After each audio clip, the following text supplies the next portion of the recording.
Hello and welcome back. Today we'll take a look at a new topic in which the government imposes a tax in an efficient market.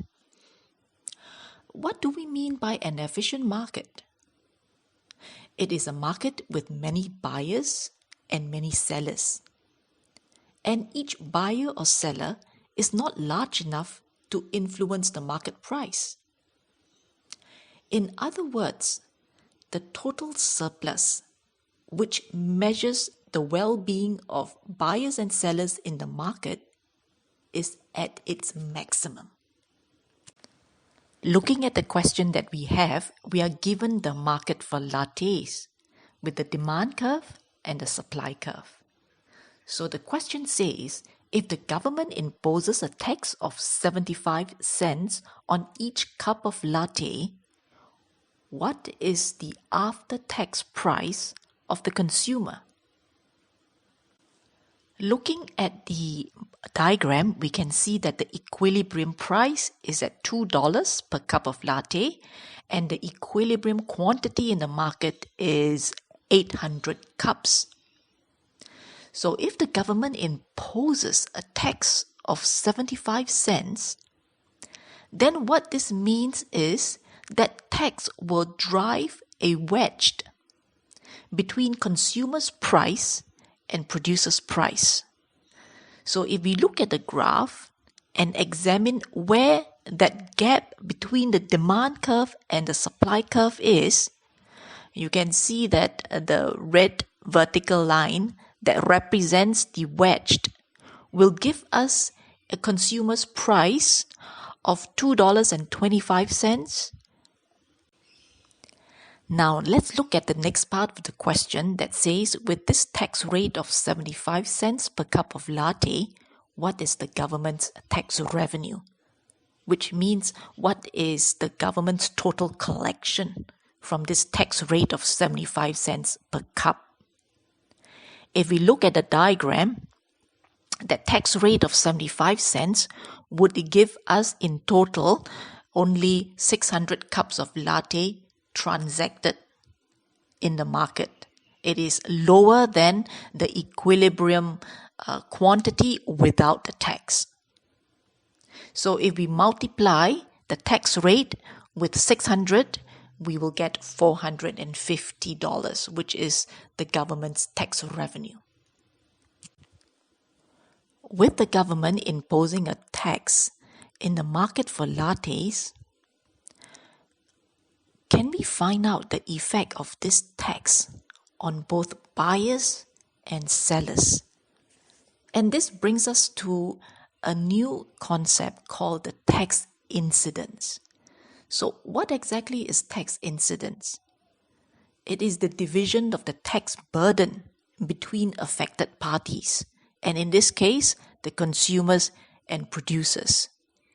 In other words, what we would like to find out is, out of this $450 that the government collects in tax revenue, what is the proportion of this $450 that would be contributed by the consumers?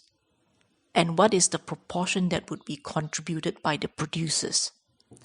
And we can tell quite easily from the graph. As you can see, we have shaded out the tax revenue collected by the government. So to identify the consumer's tax burden, we would just have to find that difference between the after-tax consumer's price and the before-tax consumer's price, which is the equilibrium price without tax. So looking at the graph, we know that the after-tax consumer price is $2.25. Equilibrium price before tax is $2. We take the difference between the two and multiply by 600. And that would give us $150. And that is the burden carried by the consumers.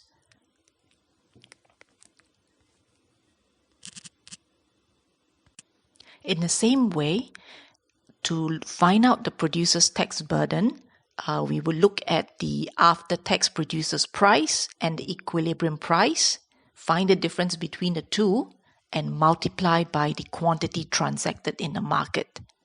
Alternatively, you can take 450 minus 150. That would will come out with $300. We can see that the tax revenue of $450 is not shared equally between the consumers and producers. Consumers' burden is $150 and producers' burden is twice that of $150, which is $300. Is there a reason for this unequal distribution of tax burden? The answer lies in how price sensitive are consumers compared to the producers in the market. Finally, with the tax in the market for lattes, what does it mean for market efficiency? As we have earlier mentioned, efficiency of the market implies that the total surplus, which makes up of the consumer surplus and producer surplus, is at its maximum. But with the tax, that gives a wedge between producer's price and consumer's price, it creates a deadweight loss. So what is this deadweight loss? What does it mean? So this is another concept that we need to be familiar with. It is simply the decrease in economic activity caused by market distortions, such as taxes. And we can see from the graph that this deadweight loss is represented by the yellow shaded triangle, right? That is bounded by the 800 quantity and the 600 quantity, as well as the demand and supply curve. And we can actually calculate how much that is by looking at the area that is generated from this shaded area. So it is simply taking the tax rate, multiplied by that decrease in the quantity as a result of the tax imposition. And because it is a triangle, there will be divided by 2. And we should be able to get the answer that deadweight loss is equivalent to $75.